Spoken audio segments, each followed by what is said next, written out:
Y el tálamo va a ser el que va a regular todas las vías sensoriales, excepto las vías olfatorias.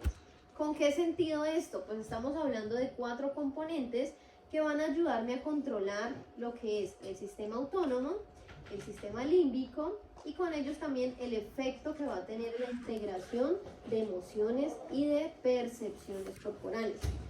Aquí es donde entra en juego el hipotálamo. El hipotálamo se considera como un centro regulador, no tanto como el tálamo, que es un centro que permite coordinar y dirigir las acciones hacia ciertos puntos específicos del cerebro, sino que en este caso él controla e integra, es decir, intenta conectar esas percepciones que se están recibiendo del sistema límbico, del sistema nervioso y del sistema autónomo como respuesta. Me explico. El hecho de que usted en una situación a la que no tiene tanta experiencia empiece a sudar cuando no está haciendo calor, no hay una respuesta directa de ese sistema metabólico en términos de temperatura para que usted le ve la activación de las glándulas sudoríparas, pero sí está asociada al hecho de ciertas emociones que me generan vergüenza o me generan temor o me generan ansiedad. Entonces, podemos explicar ese tipo de respuestas corporales a través del sistema neuroendocrino. El aumento de temperatura corporal, la sudoración excesiva, la piroerección, las, ¿cómo podríamos decir? Las fasciculaciones, por ejemplo, cuando tenemos escalofríos o esas contracciones rítmicas superficiales del músculo esquelético que pueden estar asociadas a situaciones específicas y que no necesariamente responden a una activación física directa, sino a una integración entre el sistema nervioso autónomo y endocrino. La dilatación de la pupila por efecto neuroendocrino. Entonces, cuando usted se estimula visualmente frente a algo o cuando algo en su corteza cerebral le genera ese estímulo neuroendocrino porque le trae un reflejo emocional importante, acordarse de alguien, por ejemplo. En ese tipo de sentidos es que el hipotálamo cumple una gran función de controlar las integraciones sensoriales. Mantiene la homeostasis, pues esa homeostasis la mantiene precisamente con ese tipo de respuestas que mencionamos. Si yo tengo sudoración excesiva, pues es porque estoy produciendo mucho cortisol. El cortisol es un glucocorticoide que me va a implicar utilice más glucosa, lo que me va a acelerar mi respuesta metabólica y por lo tanto esa vasodilatación periférica tiene que controlarse de alguna manera. ¿Cuál es esa manera? Pues habilite esas vías glandulares, disminuya la temperatura y con esto voy a permitir que el tono vascular empiece a disminuir. Sin embargo, si nos enfrentamos a una situación desconocida, por ejemplo, que usted llega aquí el primer día a la universidad y el primer día le dicen, bueno, salga al tablero y presente. Ah, es que usted no dijo que va a presentar. No importa, usted tiene que estar preparado, empiece. Para cualquier persona esto puede ser una situación muy estresante. Primero, usted no conoce al público, no conoce con nadie. Segundo, usted no vino preparado. Tercero, es un tema que usted desconoce al 100%. Cuarto, le da pena hablar en público. Entonces es la persona que tartamudea, es la persona que le tiemblan las piernas, es la persona que suda las manos cuando nunca las suda. Y todo eso es una respuesta para mantener la homeostasis. El cuerpo está elevado en cortisol y el cortisol me genera activación energética masiva. Esa activación podría implicarme que alguien se colapse. Me pasó una vez con un estudiante en la Escuela Nacional del Deporte. Yo saqué a alguien aleatorio y salió él. No me acuerdo de qué clase estábamos hablando y bueno, Pepito Pérez, salga. Ellos sí sabían que iban a salir. O sea, preparados tenían que estar. Pero justo salió el personaje que se sentaba por allá atrás. Nunca participó, yo no les conocía la voz. Era un muchacho con un biotipo llamativo, ¿sabes?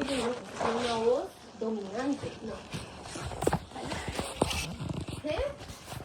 Hable duro. Entonces yo creo que también esa situación influyó para que él se pusiera más nervioso porque yo dije, no te estoy escuchando. Habla duro. Y hablaba bajito por allá, claro, apenado, no conocía el tema, no lo preparó y le daba pena hablar en público. Yo creo que ese pelado no pasó 2 minutos y la bata parecía como si lo hubieran metido a la piscina y lo hubieran sacado. Yo lo vi tan descompensado que le dije, siéntese. Y estaba hiperventilando, estaba sudando horrible, estaba temblándole todo el cuerpo. Yo le dije, en cualquier momento este pelado se colapsa. Va, siéntese, va, tome agüita, tranquila. Es una situación que uno debe aprender a controlar. Digamos que su cuerpo puede reaccionar de esa forma ante situaciones muy específicas, cuando no hay preparación para ello. Ahora, no significa que uno se prepare para todo, no. Pero cuando usted tiene experiencias o herramientas, un ejemplo, vocalizar adecuadamente, el manejo de público, el tema que usted lo pueda explicar, que utilice los recursos. A veces la gente sale a exponer y la presentación, sí, o la lee o nunca la mira. Pues realmente una presentación es un medio de apoyo. Usted mira, explica la imagen, se acuerda de una palabra que no tiene presente. Para eso es un recurso educativo y eso hace que se disperse la atención y que no esté mirando todo el tiempo a alguien, porque la mirada de todo el mundo puede persuadir al que está exponiendo. Entonces, esos recursos se aprenden en el camino, como el manejo de la voz. A veces hay gente que está hablando y uno le percibe que la voz le está temblando. Entonces, frente a esas condiciones estamos hablando de qué mecanismos está generando mi cuerpo, en este caso el hipotálamo, que está percibiendo que todo el mundo me está mirando, que la gente me está mirando como que, ¿qué está diciendo? Eso no es así, ¿por qué dice eso? Todo ese, si usted hace una cara rara, yo de una tengo que reaccionar a eso y decir, ay, ¿será que me equivoqué? O el estudiante que le levanta la mano y dice, no, profesor, no es así. Entonces, frente a esos mecanismos siempre hay un control. El hipotálamo es el que está captando todo eso. Está captando la temperatura ambiente, está captando la cantidad de luz, está captando la percepción que cada uno está teniendo. Si yo, por ejemplo, en el salón veo que nadie me presta atención, eso también perturba. O en un auditorio, que usted llegue a hacer su presentación y todo el mundo se levante y se vaya. Ahora, usted se puede levantar porque ya tiene clase, se puede levantar porque llegaron por usted, por cualquier otra razón diferente y no necesariamente porque la clase o la actividad no le interese. Pero pues si todo el mundo se levanta al mismo tiempo, esa es la percepción que genera. Y usted puede notar que el expositor se altera. Porque uno dice como que, uy, ¿será que la estoy embarrando? ¿Será que estoy diciendo algo que no es? Sí, eso pasa. Por eso en esos eventos, pues uno tiene que disimular, no salgan todos masivamente. Eso perturba a la persona que está adelante. Y en este caso, pues también hablamos del control del hambre, la sed y la temperatura. Ustedes en sistema nervioso vieron varios núcleos que no necesariamente vamos a tocar aquí porque no vamos a hablar de neuro directamente, pero sí tener en cuenta que el hipotálamo controla diferentes cosas. El ritmo circadiano es un factor fundamental para la percepción que tengo en el día a día. El hambre, la sed, el centro de la saciedad. Ahora lo hablaba con el otro grupo. Cuando uno está en salud es muy frecuente que usted haga muchas cosas al mismo tiempo. En su hora de almuerzo usted la divide para estudiar para el parcial de la 1, mientras está almorzando, terminar la actividad que tiene que entregar, no sé. Entonces uno va almorzando y está con el computador y lo hacemos todos.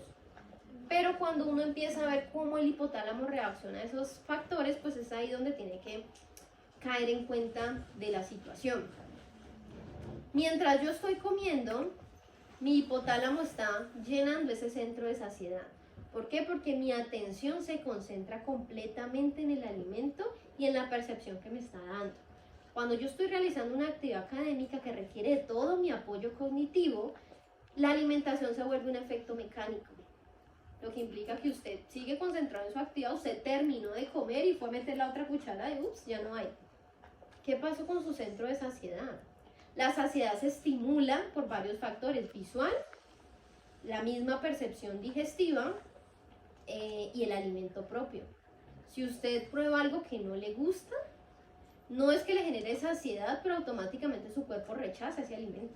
Y de cierta manera usted dice, no, yo prefiero no comer. Y tiene hambre, pero no lo perturba el hambre. Lo perturba el hecho de tener que comer eso que no le gustó. Entonces, frente a esas respuestas, es donde tenemos que tener en cuenta que cuando yo hago tareas múltiples, puedo estar inhibiendo núcleos del hipotálamo, en este caso el de la saciedad. usted comió, pero nunca se dio cuenta de que ya llegó a ese punto de saciedad porque no lo activa y come de más. Y esto pasa mucho en las personas que no tienen un hábito rutinario de alimentación porque come a la hora que puede y come haciendo otras actividades. Entonces es la persona que más se altera en su peso, no por comer a deshoras, pues de cierta manera influye, pero la afectación se da en el feedback que me genera el hipotálamo. Usted no está concentrado en esa actividad, por lo tanto no estimula el núcleo de la saciedad en el momento que lo tiene que estimular y termina comiendo de más. Lo mismo sucede cuando estamos estresados y hacemos muchas tareas. Usted está en su casa, pero estar haciendo 10 tareas al mismo tiempo, pues usted no se da cuenta cuántas veces pica en la cocina. Entonces la gente le dice, ay, es que está ansioso. No, no está ansioso, está desconcentrado. A todos nos ha pasado, vamos a la nevera y como que... y la cierro. Y a los 5 minutos vuelve. ¿Por qué? Porque no se acordaba que había. ¿Por qué? Porque usted hizo ese paso automático. Realmente no lo hizo consciente. Entonces su cerebro por ahí le dice, anda, asómate a la nevera a ver qué hay. Y usted va, verdad que yo ya había venido. No me interesa nada. Y vuelve ratico. Y como no ha llenado esa saciedad, pues termina comiendo cualquier cosa.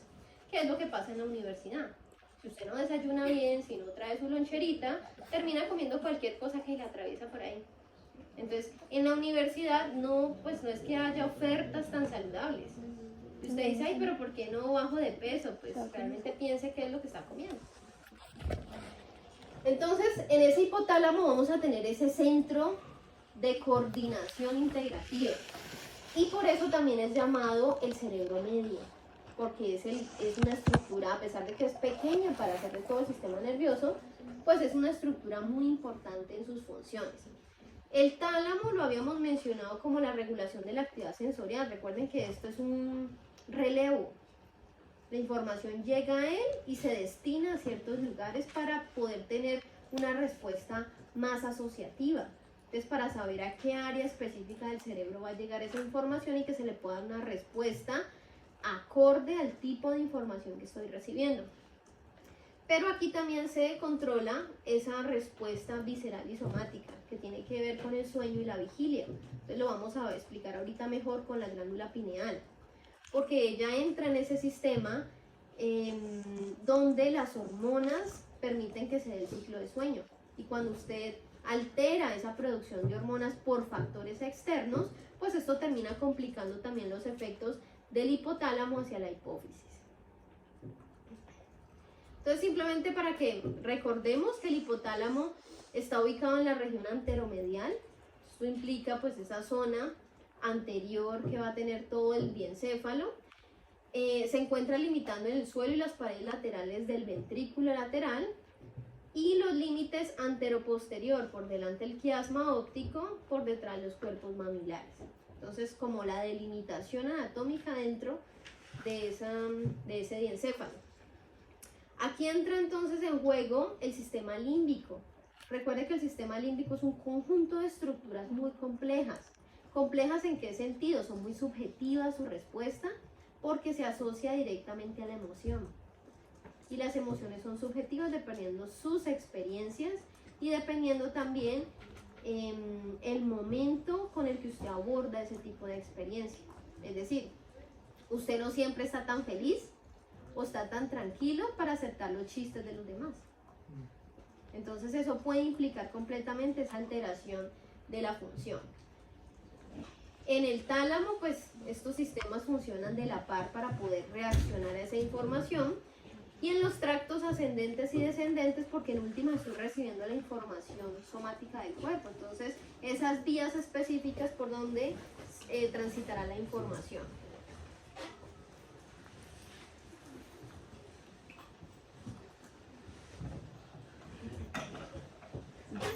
Entonces, relacionemos la hipófisis aquí.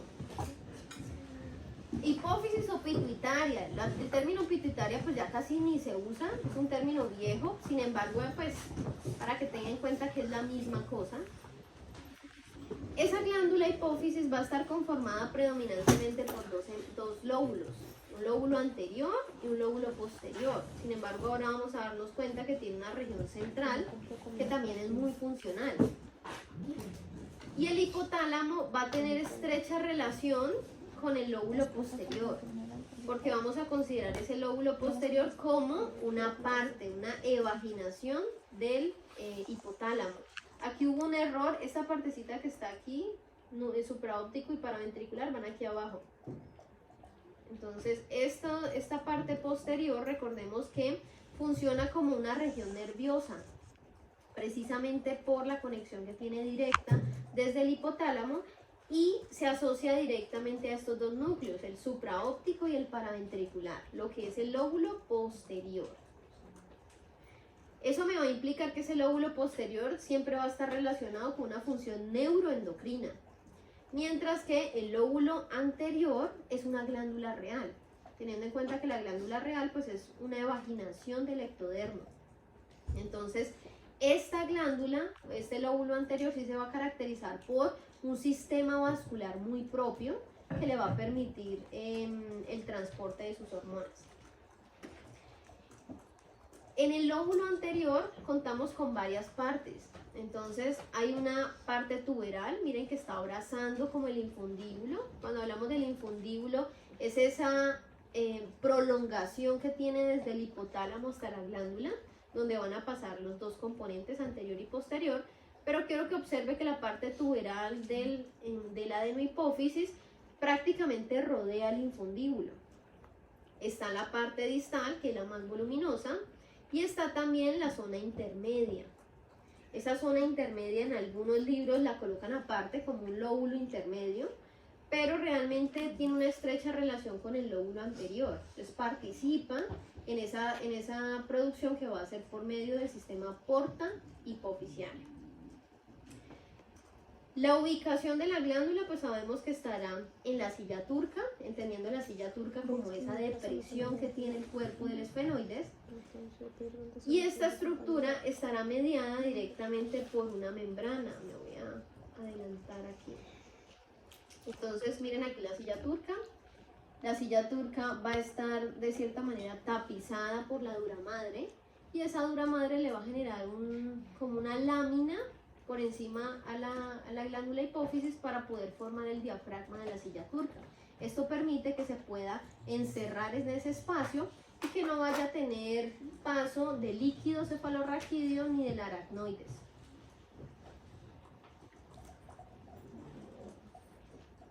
La parte intermedia, que lo vamos a considerar como parte de la hipófisis anterior, me va a implicar entonces la producción de la hormona estimulante de melanocitos.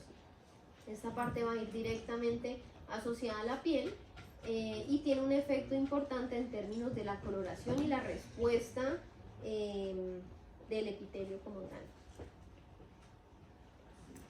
Entonces miremos la relación aquí de los dos lóbulos. En esta imagen tenga en cuenta que aparece al revés, ¿no? Esta neurohipófisis aparece por delante, realmente debería ir aquí, pero pues está asociada igualmente a sus hormonas adecuadas. Entonces, adelante siempre iría la adenohipófisis, atrás iría la neuro, pero vamos a asociarla aquí como está. El hipotálamo me va a generar una respuesta estimulante, o en ocasiones podrá ser inhibidora, de la hipófisis. ¿Qué quiere decir esto? Desde acá se va a hacer el control de las hormonas que va a producir la hipófisis.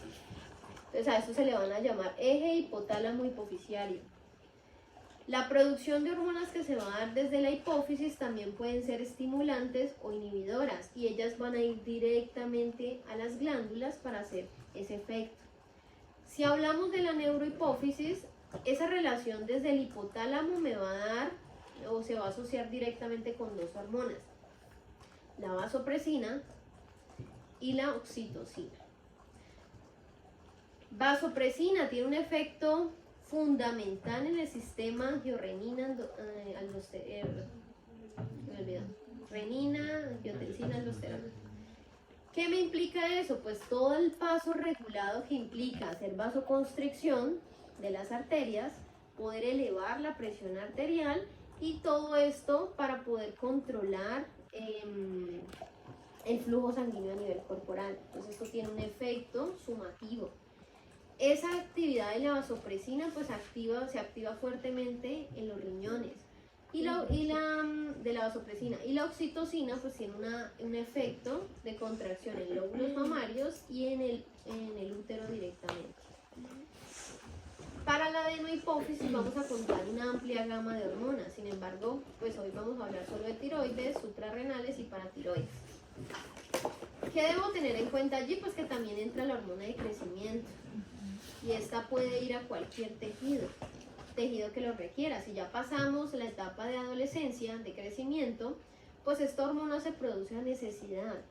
En la noche la producimos, porque en la noche tenemos que reparar tejidos de toda la actividad cognitiva y física que se genera, pero también cuando tenemos lesiones óseas, musculares, ligamentosas, cartilaginosas, pues esta hormona de crecimiento buscará mediar esos tejidos para favorecer su cicatrización. Prolactina, luteinizante, que se activa en ovarios y testículos, folículo estimulante también, adrenocorticotropina para la corteza suprarrenal y la estimulante de la tiroides. Entonces, allí debo tener en cuenta este sistema. En muchas ocasiones medimos el funcionamiento, o bueno, siempre se mide el funcionamiento de la glándula por las hormonas que salen ya de acá. Y esto implica que en muchas ocasiones se asocie la patología directamente a esa glándula, pero el efecto alterado puede venir desde arriba. Entonces, por ejemplo, en una hiperprolactinemia podemos encontrar que cuando se encuentran estos factores, yo puedo encontrar, por ejemplo, interacciones farmacológicas que puedan estar afectando esta relación hipotálamo-hipófisis. Por eso en muchos casos, digamos que lo que se envía primero es una resonancia de cerebro para poder visualizar qué es lo que está aquí. Digamos que la sospecha inicial siempre va a ser un tumor de cerebro medio o una masa expansiva que esté generando afectación de esta relación, y desde allá es que se ve el efecto. A veces no es la problemática directa en la glándula, sino en el sistema central de control. Entonces allí las conexiones nerviosas van a venir de diferentes sistemas, desde las vísceras, en términos de esa respuesta adaptativa al hambre, a la sed o a la saciedad. La mucosa olfatoria, la respuesta, el olfato tiene un comportamiento instintivo muy marcado. La corteza cerebral y el sistema límbico. Recuerde que este sistema tan complejo interfiere en todo. Interfiere en todo porque nosotros hemos marcado las circunvoluciones de nuestra corteza a partir de esas experiencias. Y todas las experiencias que usted guarda en su corteza están asociadas a emociones. Para que algo se marque como aprendizaje es porque va ligado a una emoción. Si usted no liga esa experiencia o esa situación, pues eso se va a volver memoria a corto plazo, lo que implica que en las podas neuronales esto se va a olvidar. ¿Qué es una poda neuronal? Pues es literalmente un mecanismo que utiliza el cerebro para conservar la información relevante. Un ejemplo. ¿Cuántos de aquí se acuerdan cuando empezó a caminar? No, ninguno. ¿Por qué? Porque llegamos a cierta edad y su cerebro dice, esta información, ¿para qué la quiero? Deséchela. Habrá personas que se acuerdan de otros eventos de la niñez, no sé, cuando aprendió a montar bicicleta, pero en términos de qué, si yo esa experiencia la asocié a una emoción fuerte. Un ejemplo, me enseñó mi papá y mi papá me murió hace mucho tiempo y estoy guardando esos recuerdos, pues esa información la voy a tener presente. Pero si pasó como una situación más, eso eliminó. Lo mismo va a pasar cuando estemos llegando a la edad adultez media. Se va a realizar otra poda neuronal y usted va a empezar a olvidar situaciones que no están reafirmadas por emociones. Recuerde siempre que lo que se queda es lo que está fuertemente asociado al sistema límbico. Ese sistema límbico se lo va a mantener vivo. Si usted cuando estudia no asocia, bueno, tampoco una emoción, ay, amo al profesor, lo odio, no. Pero en el sentido de darle una comprensión adecuada del tema, eso se vuelve memoria a corto plazo. Y eso se ve cuando usted entra al examen o cuando pasa de sistema. Entonces eso lo vimos, usted lo vio, pero como lo estudió para el momento y después de eso no supo con qué asociarlo, eso se le olvidó. Se acordará por allá en algún momento, sí, eso lo vimos. ¿Y qué hablamos de eso? Eso es memoria a corto plazo. En algún momento del tiempo eso se desechará. Por eso hay que tener en cuenta que todo lo que hagamos debe estar asociado a una experiencia. Y eso es lo que asegura que se dé el aprendizaje como tal o que se guarde el recuerdo. Profe, ¿existen técnicas para uno controlar eso? Para mejorarlo, sí. ¿En qué sentido? En las estrategias de estudio, por ejemplo, van muy asociadas a mi mecánica o a mi tipología de aprendizaje. Voy a colocarte un ejemplo. Yo, Estefanía Montoya, necesito dibujo. Y a mí me gusta dibujar todo. Pero es a mí. Bueno, y me ha funcionado en anatomía y me ha funcionado muy bien. Pero, por ejemplo, me acuerdo en la maestría cuando estuve con una compañera, yo soy mucho de dibujo, pero a mí no me gusta escribir. En términos de hacer resúmenes, no, me parece tedioso mamarme la clase y después llegar y duplicar el tiempo. No, no soy de esas. Yo leo, pero me tengo que concentrar en la lectura. El momento que lo voy leyendo, ya lo voy guardando.